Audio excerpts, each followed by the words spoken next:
معزز سامعین کرام، پردہ نشین خواتین اسلام، اللہ رب العزت دنیا میں بندوں پر جو احکام فرض فرمائے ہیں،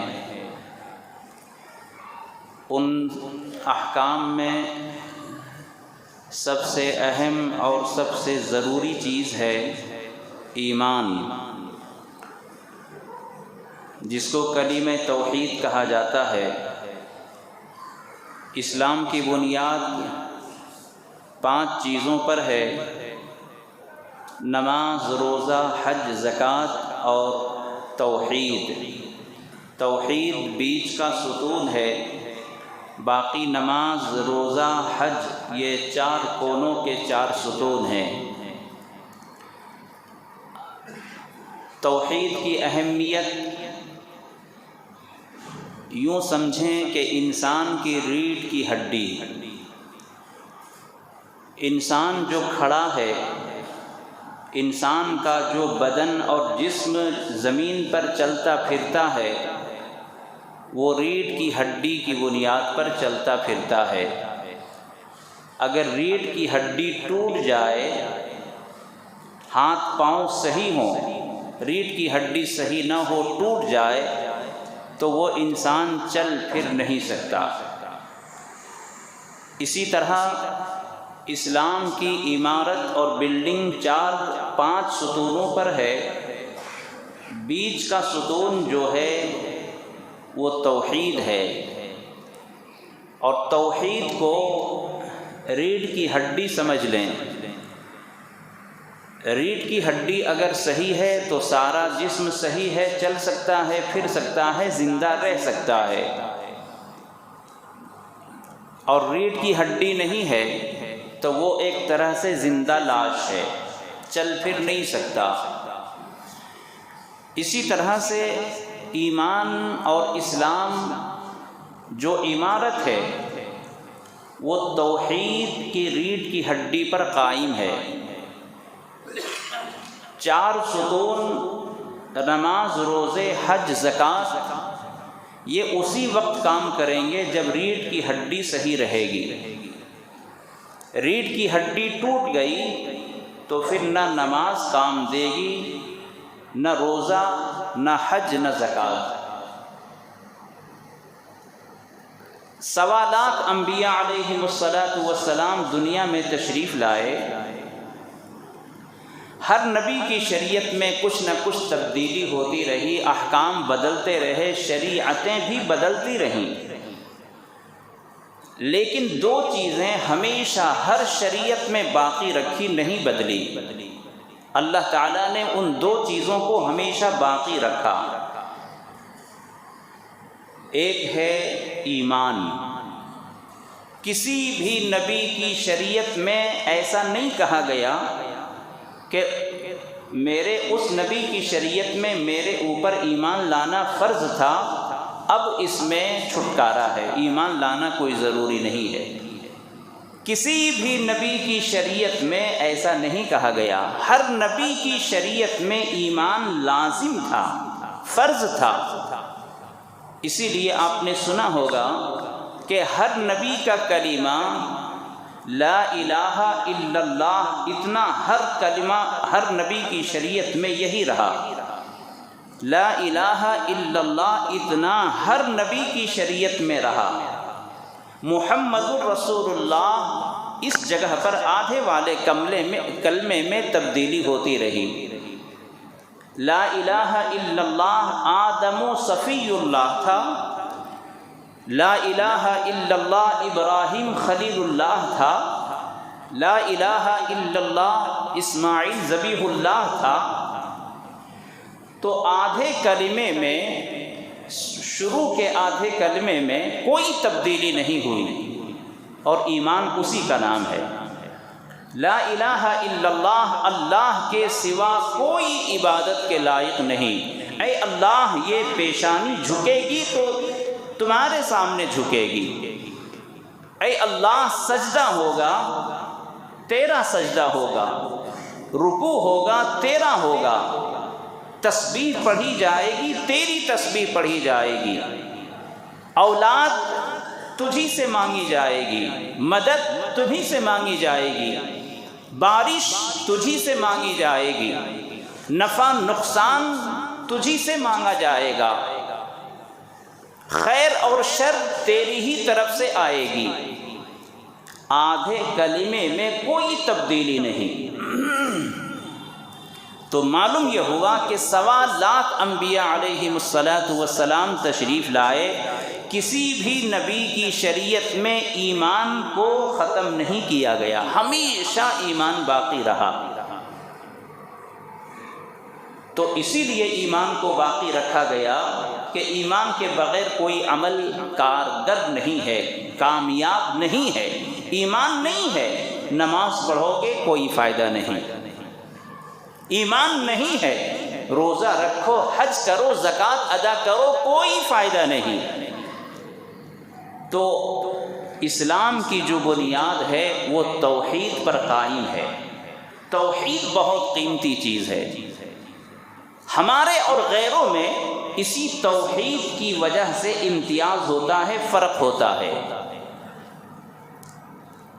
ہم نماز پڑھتے ہیں اللہ کو ایک جانتے ہوئے، غیر بھی اگر کوئی نماز پڑھے تو وہ اللہ کو ایک نہیں جانتا۔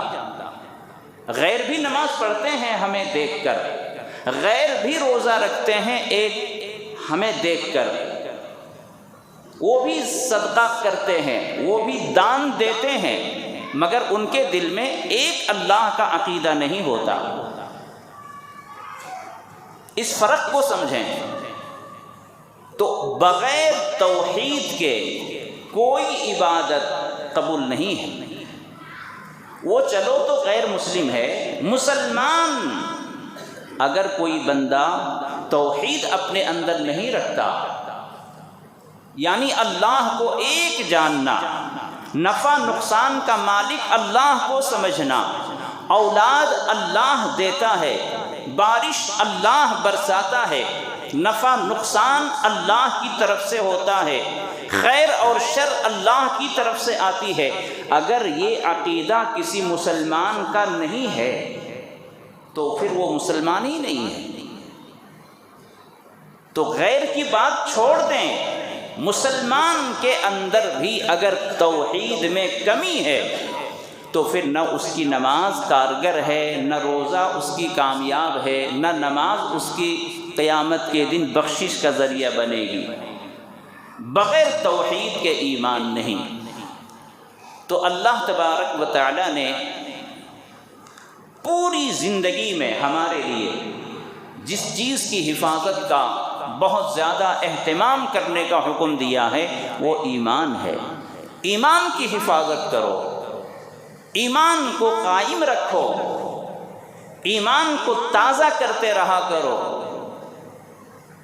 اللہ کے رسول صلی اللہ علیہ وسلم نے فرمایا کہ ایمان بھی پرانا ہو جاتا ہے کپڑے کی طرح سے۔ کپڑا اگر زیادہ دن تک آپ یوز کریں تو کیا ہوگا؟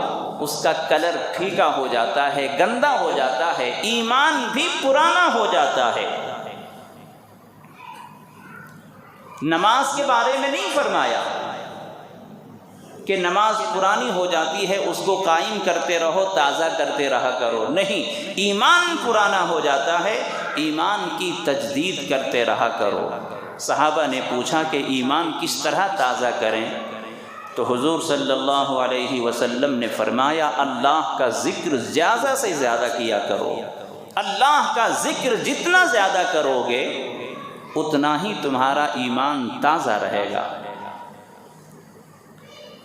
تو ایمان بہت قیمتی چیز ہے۔ ایمان کسی نبی کی شریعت میں ختم نہیں کیا گیا، دوسری چیزیں ختم ہوئیں، ایک نبی آنے کے بعد پچھلے نبی کی شریعت کو ختم کر دیا گیا، دوسرے نبی آنے کے بعد ان کی شریعت لاگو ہو گئی، لیکن ایمان پہلے نبی کی بھی شریعت میں ہے، دوسرے نبی، تیسرے نبی، چوتھے نبی، یہاں تک کہ آقا مدنی جناب محمد الرسول اللہ صلی اللہ علیہ وسلم تشریف لے آئے۔ ہر نبی کی شریعت میں ایمان لازم ہے، کسی نبی کی شریعت میں ختم نہیں کیا گیا۔ تو اسی سے آپ ایمان کی اہمیت کو سمجھیں۔ اسی لیے کہا گیا کہ اسلام کی جو بنیاد ہے 5 چیزوں پر ہے، جو بیچ کا ہے وہ توحید ہے، باقی 4 کونوں میں ایک نماز ہے، ایک روزہ ہے، ایک حج ہے، ایک زکوٰۃ ہے، بیچ میں توحید کو رکھا۔ توحید کے بغیر ہماری کوئی عبادت قابل قبول نہیں ہے۔ میرے دوستو، یہ بہت قیمتی چیز ہے، اور شیطان بہت چالاک ہے۔ شیطان سب سے قیمتی چیز پر حملہ کرتا ہے، سب سے قیمتی دولت کو چرانا چاہتا ہے۔ اگر شیطان نماز سے ہمیں روک دے، شیطان ہمیں زکوٰۃ سے، صدقات سے، حج سے روک دے، تو ایک دن کی نماز کا نقصان ہوگا، 1 سال کی زکوٰۃ کا نقصان ہوگا، حج کا نقصان ہوگا۔ لیکن نماز کا، اگر نماز سے شیطان نے روکا تو نماز کا نقصان ہوا، زکوٰۃ ادا کر لیں گے۔ اگر زکوٰۃ سے شیطان نے روک دیا تو زکوٰۃ کا نقصان ہوا، حج تو کر سکتے ہیں، ایک عمل سے دوسرا عمل خراب نہیں ہوگا۔ ایسا نہیں ہے کہ نماز سے شیطان نے روک دیا تو زکوٰۃ بھی ہماری خراب ہو گئی، حج بھی ہمارا قبول نہیں ہوگا، روزہ بھی ہمارا قبول نہیں ہوگا، ایسا نہیں ہے۔ لیکن میرے دوستو غور کریں، شیطان اگر توحید خراب کر دیتا ہے، شیطان اگر ہمارا ایمان خراب کر دیتا ہے، تو ایمان کے خراب ہونے سے نماز بھی خراب، روزہ بھی خراب، حج بھی خراب، زکوٰۃ بھی خراب۔ ایمان کے خراب ہونے سے باقی سارے اعمال ہمارے بیکار۔ ایمان خراب نہ ہونے دیں۔ ایمان اللہ تبارک و تعالیٰ کی بہت بڑی امانت ہے، اور اسی لیے جو توحید، جو میں کہہ رہا ہوں بار بار کہ اللہ کو ایک جاننا، اللہ تعالیٰ کی وہ چادر ہے، اللہ تعالیٰ کی وہ کبریائی چادر ہے۔ اللہ کو یکتا جاننا، ایک جاننا، یہ اللہ تعالیٰ کی چادر ہے۔ اگر کوئی بندہ اللہ کے ساتھ کسی کو شریک کرتا ہے تو گویا وہ اللہ تعالیٰ کی چادر کو پھاڑ دیتا ہے، اللہ کی چادر کو کھینچ دیتا ہے۔ اللہ کے ساتھ کسی بھی طرح سے ذات میں، صفات میں اگر اللہ کے ساتھ شرک کرتا ہے تو اللہ کو بہت زیادہ غصہ آتا ہے، اللہ کو غضب آ جاتا ہے، اور اللہ تعالیٰ قسم کھا کے فرماتا ہے ان اللہ لا یغفر ان یشرک بہ ویغفر ما دون ذلک لمن یشاء۔ اللہ تعالیٰ فرماتا ہے شرک دنیا کا سب سے بدترین اور سب سے بڑا گناہ ہے، بہت بڑا ظلم ہے۔ جو اگر شرک کرے گا تو اللہ تعالیٰ اس کو کبھی معاف نہیں کرے گا۔ نماز چھوٹ جائے، روزہ چھوٹ جائے، حج اور زکوٰۃ چھوٹ جائے، اللہ تعالیٰ ان گناہوں کو معاف کر سکتا ہے، لیکن اگر کسی نے شرک کر دیا، اللہ تعالیٰ نے قرآن کریم میں فرمایا اللہ تعالیٰ اس کی کبھی بخشش نہیں کرے گا۔ شرک بہت بڑا گناہ ہے۔ جس طریقے سے دنیا میں انسانوں کی بہت ساری بیماریاں ہیں، لیکن سب سے بڑی بیماری آج کل کون سی سمجھی جاتی ہے؟ کینسر ہے، ایڈز ہے، یہ سب ایسی بیماریاں ہیں جس کا علاج نہیں ہے۔ موت تو سب کو آتی ہے، لیکن خاص طور سے یہ 2-3 بیماریاں جو ہیں بہت ہی مہلک مانی جاتی ہیں، اس کا علاج نہیں ہے۔ دواؤں کے اثر سے کچھ سال وہ زندہ رہ لے گا، لیکن جسے کینسر ہو جائے، ایڈز ہو جائے، اللہ تعالیٰ اگر چاہے تو ٹھیک ہے، ورنہ اس بیماری سے موت یقینی ہے۔ اسی طرح سے جسمانی بیماری کے لیے جس طرح کینسر ہے، روحانی بیماریوں کے لیے اسی طریقے سے شرک ہے۔ شرک نظر نہیں آتا، لیکن گناہوں کے اعتبار سے بہت بڑا گناہ ہے شرک۔ حج بھی کر رہے ہو، زکوٰۃ بھی ادا کر رہے ہو، نماز بھی پڑھ رہے ہو، لیکن اندر اگر شرک چھپا ہوا ہے، اللہ تعالیٰ کی قسم اللہ تعالیٰ فرماتا ہے کوئی عمل تمہارا قبول نہیں ہے۔ فقد حرم اللہ علیہ الجنہ، اللہ نے جنت کو حرام کر دیا ہے جو بندہ شرک کرتا ہے۔ توحید بہت قیمتی چیز ہے، تو جو آدمی قیمتی چیز کی حفاظت نہیں کرے گا نقصان اتنا ہی بڑا ہوگا۔ نماز اعضاء سے پڑھے جاتے ہیں، نماز ہمارے جسم کے جو پارٹس ہیں اس سے ادا کی جاتی ہے۔ ہمارا سر جھکتا ہے، ہمارا ہاتھ جھکتا ہے، پیر جھکتا ہے، پورا بدن جھکتا ہے، لیکن جو ایمان ہے وہ نظر آنے والی چیز نہیں ہے، وہ دل کے اندر چھپا ہوتا ہے۔ آپ کہیں بھی ہوتے ہیں، ایمان آپ کا ہمیشہ جاگتا رہتا ہے۔ وقت وقت پر ہم نماز ادا کرتے ہیں، لیکن ایمان ہر وقت ہر لمحہ ہمارے سینے میں رہتا ہے۔ تو ایمان بہت قیمتی چیز ہے، اور قیمتی چیز کا ضائع کر دینا بہت بڑا نقصان ہوگا۔ اسی لیے اللہ تعالیٰ نے فرمایا اگر تم نے ایمان کی حفاظت نہیں کی، شرک کر دیا، میری ذات میری صفات کے ساتھ کسی اور کو شریک کر دیا، تو پھر ہم کبھی نہیں بخشیں گے۔ اس لیے کہ جب تم نے ایک اللہ کے ساتھ کسی ایک اور کو کھڑا کر دیا، تو اللہ تو ایک کا نام ہے، اللہ ایک کا نام ہے، تم نے جب دو کر دیا تو اللہ رہا کہاں؟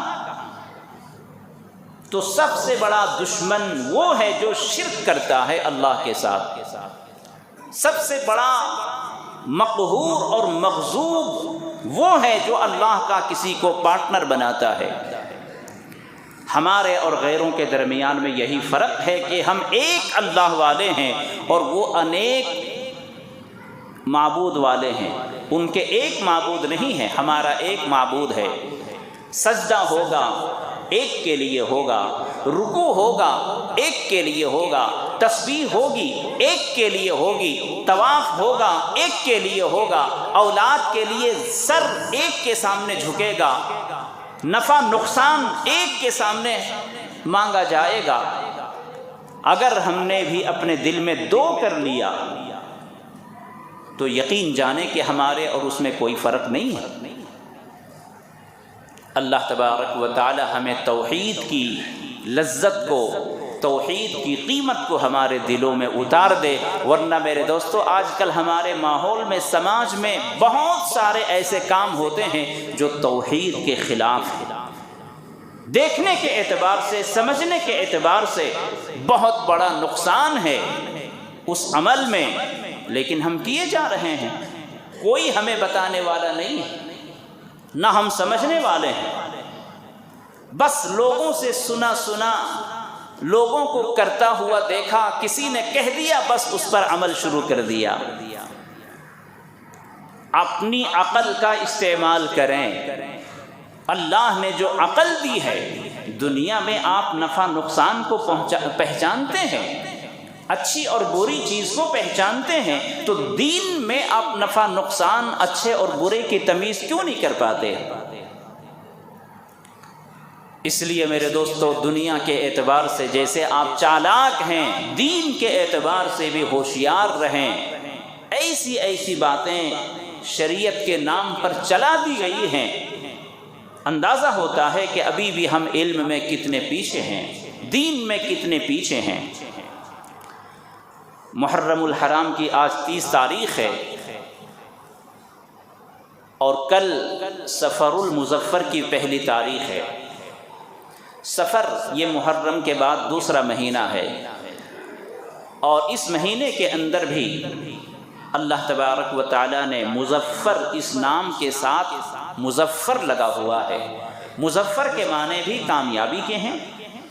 صفر اور مظفر، یہ دونوں نام سفر المظفر، جیسے محرم الحرام دونوں ملا ہوا ہے، ایک نام میں دو جملے ملے ہوئے ہیں، اسی طرح سفر کے اندر بھی دو جملے ہیں، سفر المظفر۔ اس نام میں بھی اللہ تعالیٰ نے کامیابی کو چھپا رکھا ہے۔ لیکن میرے دوستو، محرم الحرام میں جس طریقے سے بہت ساری چیزیں اور بدعتیں اور رسمیں ڈال دی ہم نے، محرم میں آپ کو ان چیزوں کے بارے میں بتایا گیا کہ محرم کا مہینہ، اس کی اہمیت کیا ہے، اور جو ہم نے اپنی طرف سے اس میں ڈال دیا ہے، ہماری طبیعتوں میں وہ شامل کر لی گئی ہیں، دوسروں کے دیکھا دیکھی اور سن کر۔ اسی طریقے سے سفر المظفر میں بھی بہت ساری باتیں ہمارے سماج میں چل پڑی ہیں، بس برسوں سے ہم نے دوسروں کو دیکھا کرتے ہوئے وہ کر رہے ہیں، بہت سارے عقیدے ہمارے درمیان میں پنپ رہے ہیں۔ اسلام کے آئے ہوئے 1400 سال ہو گئے، 1445 سال، لیکن آج بھی ہمارے سماج میں، ہمارے ذہن و دماغ میں بہت ساری رسمیں، بہت ساری غلط باتیں چل رہی ہیں۔ حضور اکرم صلی اللہ علیہ وسلم نے ارشاد فرمایا، اللہ کے رسول صلی اللہ علیہ وسلم کی باتوں کو غور سے سنے اور عمل نہ کرے، میں سمجھتا ہوں کہ اس سے محروم القسمت کوئی نہیں ہوگا۔ اندھیری رات ہے، راستہ معلوم نہیں ہے، اگر کوئی بندہ آپ سے کہہ دے کہ بھائی یہ راستہ ادھر جائے گا، آپ غلط طریقے پر، غلط راستے پر جا رہے ہیں، آدمی کتنا اس کا احسان مند ہوگا کہ ہاں اس نے مجھے راستہ بتا دیا۔ بھٹک جاتے ہم، راستہ بھول جاتے، اپنی منزل سے دور ہو جاتے۔ اب ایک شخص نے آپ کی رہبری کر دی تو کتنا آپ کو احسان مند ہونا چاہیے۔ ہم بھٹک رہے ہیں، تعلیمات ہمارے اندر نہیں ہیں، آپ کو بتایا جا رہا ہے کہ یہ اسلام کا طریقہ ہے، آپ کو بتایا جا رہا ہے یہ نجات کا طریقہ ہے، یہ صحابہ کرام کا راستہ ہے، یہ صراط مستقیم ہے، جس راستے پر تم چل رہے ہو اس سے شیطان تم سے راضی ہو رہا ہے، اور اس طرف جاؤ گے تو رحمان تم سے راضی ہو رہا ہے، لیکن کوئی فرق نہیں پڑتا۔ حضور اکرم صلی اللہ علیہ وسلم نے ارشاد فرمایا کہ انسان کی نیک بختی، خوش نصیبی 3 چیزوں میں ہے۔ اگر 3 چیزیں کسی انسان کو حاصل ہو جائیں تو وہ خوش نصیب ہے، دنیا کی بہترین نعمتوں میں سے اس کو مل گئی۔ 3 چیزیں کیا ہیں خوش نصیبی کی؟ سب سے پہلی بات کہ اس کو اچھا گھر مل گیا، وہ خوش نصیب ہے۔ جس کو اچھا کشادہ گھر مل گیا وہ خوش نصیب ہے۔ دنیا کی ساری دولت ہو لیکن اگر اپنا گھر نہ ہو تو انسان بے چین رہتا ہے، بے قرار رہتا ہے۔ تو حضور نے فرمایا اگر کسی انسان کو اپنا گھر مل گیا، کشادہ گھر مل گیا، تو وہ خوش نصیب ہے۔ دنیا کی نعمتوں میں سے، بہترین نعمتوں میں سے ایک اچھا گھر، کشادہ گھر مل جانا ہے۔ اور دوسری خوش نصیبی کی پہچان یہ ہے کہ اس آدمی کو پڑوسی بھی اچھا مل گیا۔ پڑوسی کا اچھا مل جانا یہ بھی خوش نصیبی کی بات ہے۔ پڑوسی کا اچھا ہونا یہ بھی آپ کو دنیا کی نعمتوں میں سے ایک نعمت ہے۔ اور تیسری چیز ہے اچھی سواری اگر آپ کے لیے ہے تو آپ خوش نصیب ہیں۔ اچھا مکان آپ کو مل گیا، آپ خوش نصیب ہیں۔ پڑوسی بہتر آپ کو ملے ہیں، آپ خوش نصیب ہیں۔ اور سواری اچھی ہے آپ کے پاس تو آپ خوش نصیب ہیں۔ گھر اچھا ہونے کا مطلب یہ نہیں ہے کہ خوب اس میں پیسے خرچ کیے گئے ہوں، خوب زیب و زینت کی گئی ہو، اور خوب اسے بنا سوار کر اتنا پرتکلف بنایا کہ انسان جب اس میں سو رہا ہے تو اپنی آخرت کو بھول گیا، اپنی قبر کو بھول گیا۔ گھر کے اچھا ہونے کا مطلب یہ نہیں ہے، گھر کے اچھا ہونے کا مطلب یہ ہے کہ کشادہ ہو، ٹھیک ٹھاک ہو کہ وہ اپنے آرام سے وہاں سو سکے، زندگی گزار سکے، سر ڈھانکنے کے لیے کوئی چھت ہو، سونے کے لیے کوئی چھت ہو۔ تو اللہ تبارک و تعالی اگر کسی کو اپنا گھر دے دے تو وہ خوش نصیب ہے۔ اور دوسری بات کہ اگر کوئی پڑوسی ہے، اچھا پڑوسی ہے، دیندار ہے، نمازی ہے، رحم دل ہے، دوسرے کا خیال کرنے والا ہے، دین کے کاموں میں وہ معین ہے، مددگار ہے، تعاون کرنے والا ہے، ایک دوسرے کا خیال کرنے والا ہے، تو اللہ تبارک و تعالی وہ خوش نصیب ہے کہ اللہ نے ان کو ایسا پڑوسی عطا فرمایا۔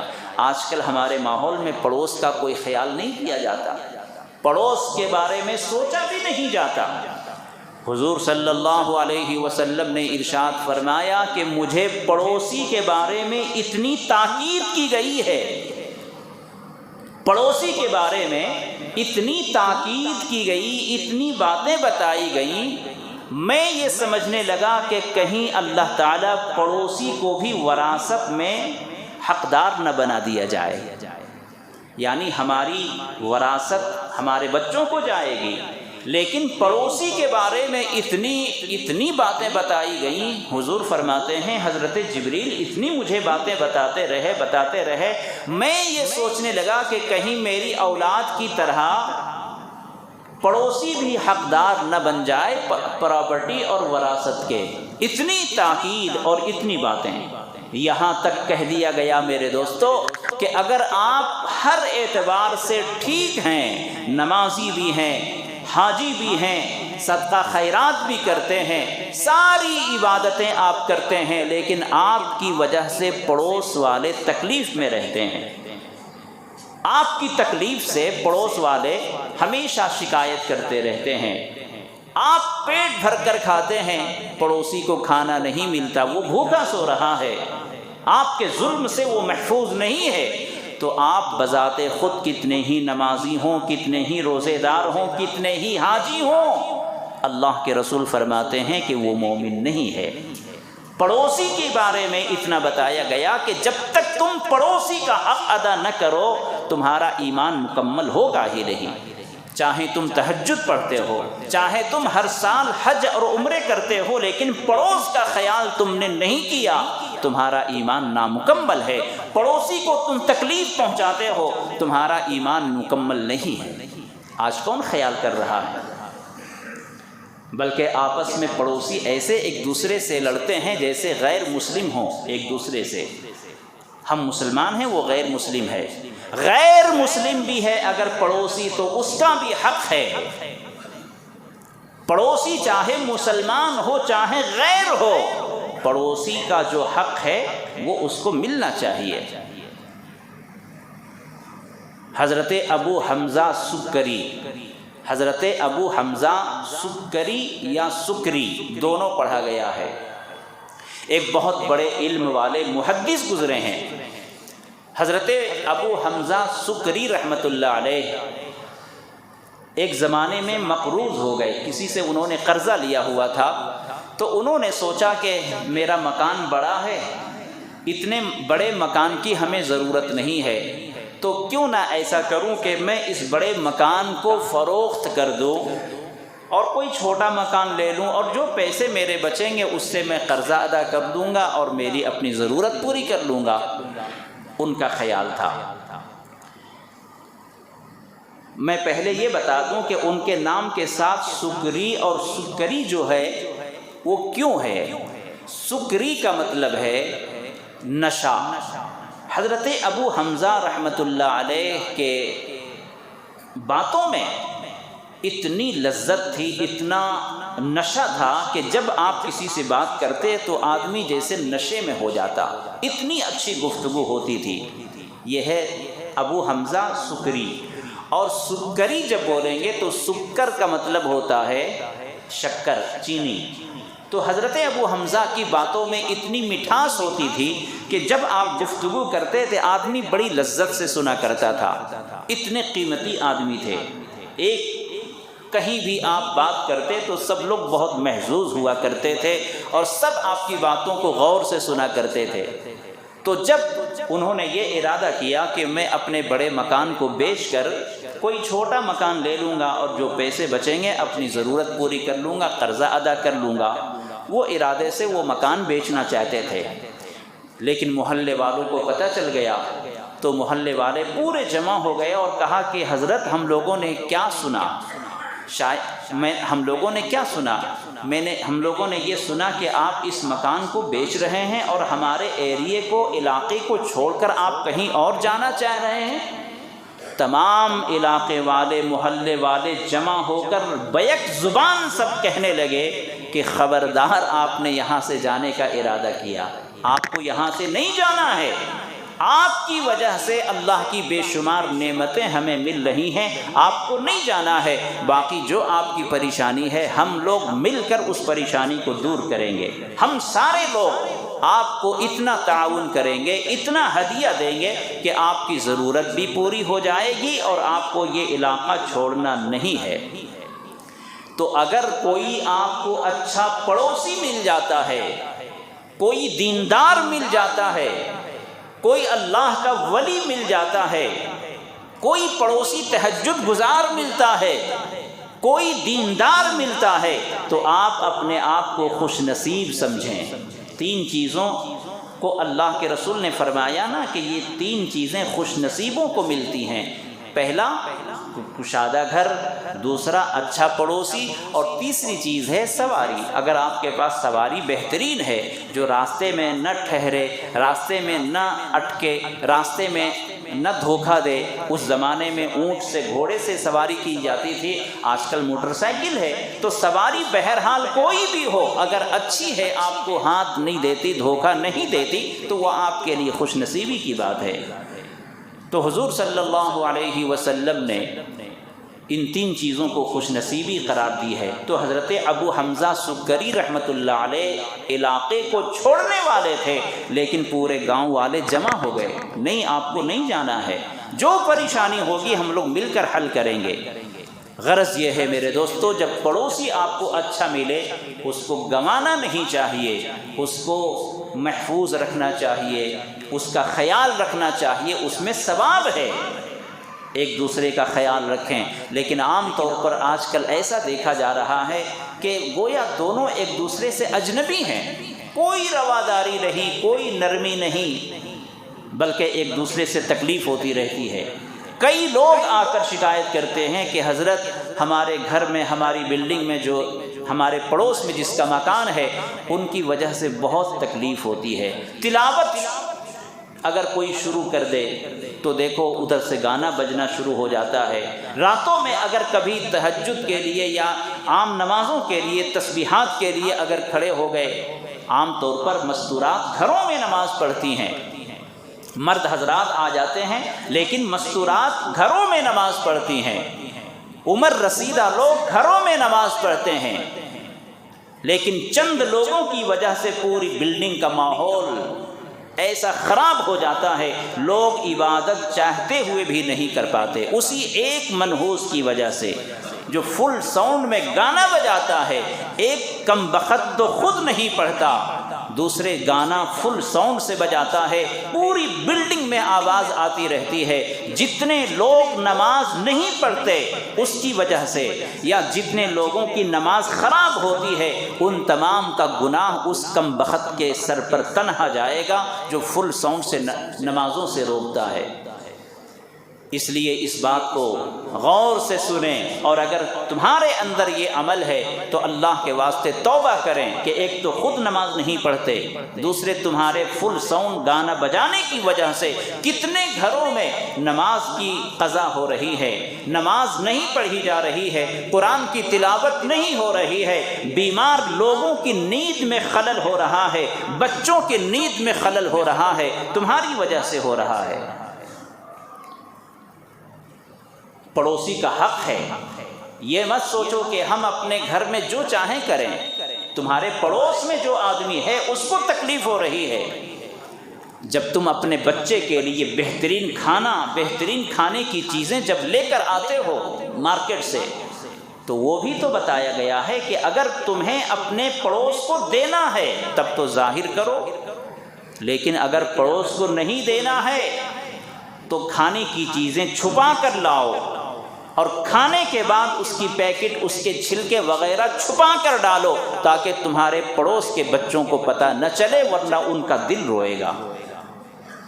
پڑوس کا حق ہے، تمہاری وجہ سے تمہارے پڑوس کو اگر تکلیف ہوتی ہے، تم کتنے ہی نمازی ہو لیکن ایمان تمہارا مکمل نہیں ہے، یہ حضور کا فرمان ہے۔ ہم عمل کرنا نہیں جانتے، نتیجہ یہ ہوا کہ چاہے تم اپنے علاقے میں رہو یا آفیشیل ایریے میں رہو، تمہاری پہچان ہر جگہ ظاہر ہو جاتی ہے۔ اور میرے دوستو، ان باتوں کو آپ غور سے سنیں۔ اگر ہماری اصلاح نہیں ہوئی تو پہلے تو یہ سنا کرتے تھے کہ غیر مسلم کے ایریے میں ہمیں مکان نہیں مل رہا ہے مسلمانوں کو، اب مسلمان بھی تمہیں مکان نہیں دیں گے۔ پڑوس کے ساتھ اگر تمہارا یہی سلوک رہا، بلڈنگ میں اگر تمہاری حالت یہی رہی، تو پھر تمہارے لیے کہیں جگہ نہیں ہے، کوئی گنجائش نہیں ہے۔ اس لیے اپنی اصلاح کریں۔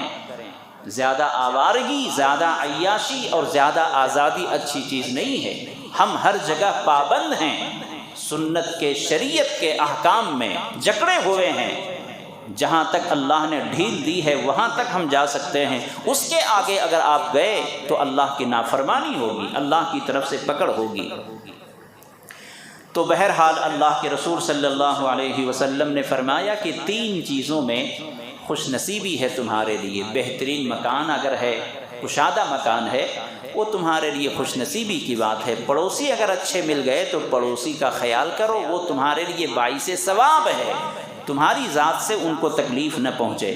ہر پڑوسی اپنے پڑوسی کا خیال کر لے، پوری بلڈنگ جنت کا نمونہ بن جائے۔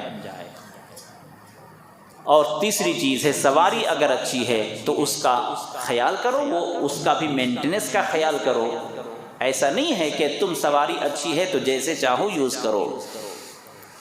اور اس کے بعد اس سفر کے مہینے میں خاص طور سے جو ہمارے دلوں میں جو عقیدہ ہے کہ سفر میں پہلی تاریخ سے لے کر 13 تاریخ تک نحوست کے ہیں۔ بہت سارے لوگوں کا یہ خیال ہے کہ سفر مہینے میں شروع تاریخ سے 13 تاریخ تک یہ 13 دن نحوست کے ہیں، اس میں نحوست ٹپکتی ہے، نحوست اترتی ہے۔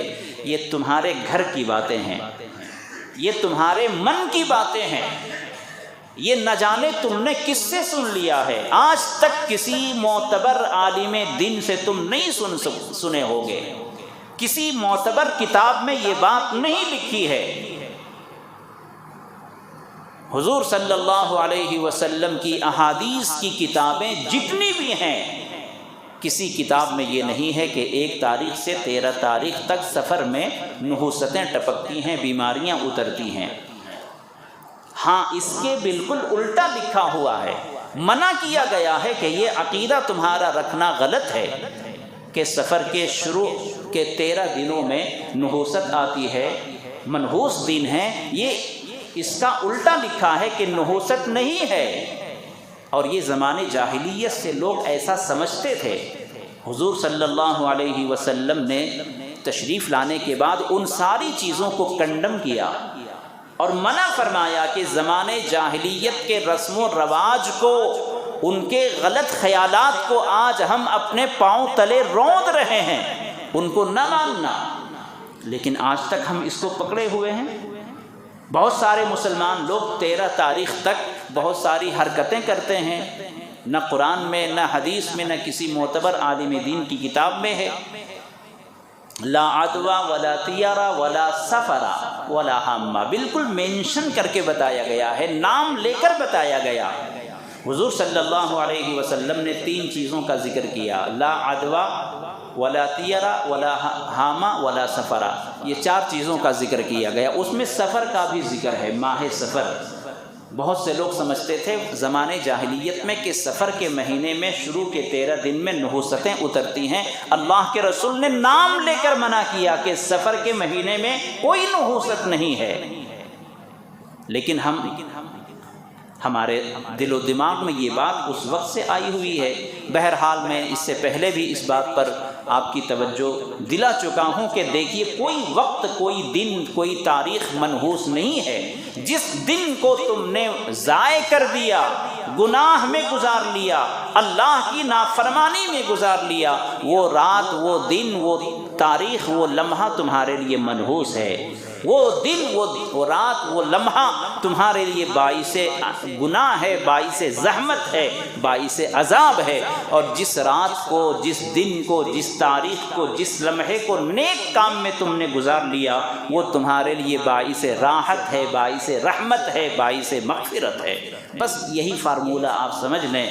شریعت کے حساب سے کوئی وقت، کوئی دن ہمارے لیے منحوس نہیں ہے، ہمارے اعمال منحوس ہو جاتے ہیں۔ جب تم نماز نہیں پڑھو گے، رحمتیں کہاں سے اتریں گی؟ جب تم روزہ، حج، زکوٰۃ، صدقہ خیرات، پاکی صفائی، حقوق کی ادائیگی، یہ سب نہیں ہوگا ہماری زندگی میں، تو رحمتیں کہاں سے اتریں گی؟ اور دوش اور قصور ہم دنوں پر ٹھہراتے ہیں، آج کا دن اچھا نہیں، یہ گھر ہمارے لیے برابر نہیں، جب سے ہمیں اس گھر میں آئے کیا بھی برکت نہیں ہو رہی ہے۔ برکت کہاں سے آئے گی؟ تم نے اپنے اعمال کو کہاں درست کر لی ہے؟ اپنے اعمال کو درست کرو، برکتیں اتریں گی۔ اپنے احوال کو درست کرو، برکتیں اتریں گی۔ گھروں میں نحوست نہیں ہوتی، ہمارے اعمال منحوس ہوتے ہیں۔ حضور صلی اللہ علیہ وسلم نے فرمایا کہ جس گھر میں جاندار تصویریں ہوں، یا کتا ہو، یا کوئی ناپاک آدمی سو رہا ہو، اس میں اللہ کی رحمت داخل نہیں ہوتی۔ کون سا گھر ایسا ہے جس میں یہ چیزیں نہ ہوں؟ چلو کتے مسلمان کے گھر میں نہیں ہوتے، لیکن تصویریں تو ہوتی ہیں۔ ہر گھر میں کسی نہ کسی اپنے بزرگوں کی تصویر لگا رکھی ہے، کسی نے فلم ایکٹرز کی فوٹو لگا رکھی ہے، کسی نے اپنا ہی فوٹو لگا رکھا ہے، کسی نے اپنے بچوں کا فوٹو لگا رکھا ہے۔ جس گھر میں جاندار تصویریں ہوں گی، کیلنڈر کے نام سے بھی فوٹو آ جاتے ہیں، تصویریں بالکل آویزہ ہوتی ہیں، ظاہر ہوتی ہیں، تو اس گھر میں کیسے رحمت داخل ہوگی؟ اس لیے ان چیزوں کا خیال کریں۔ جب ہمارے آقا نے فرما دیا وہ پتھر کی لکیر ہے، جس گھر میں ناپاک آدمی سو رہا ہوگا، بے نمازی سو رہا ہوگا، اس میں رحمت داخل نہیں ہو سکتی۔ اللہ تعالی ہمیں ان باتوں پر عمل کرنے کی توفیق عطا فرمائے۔ وآخر دعوانا ان الحمد للہ رب العالمین۔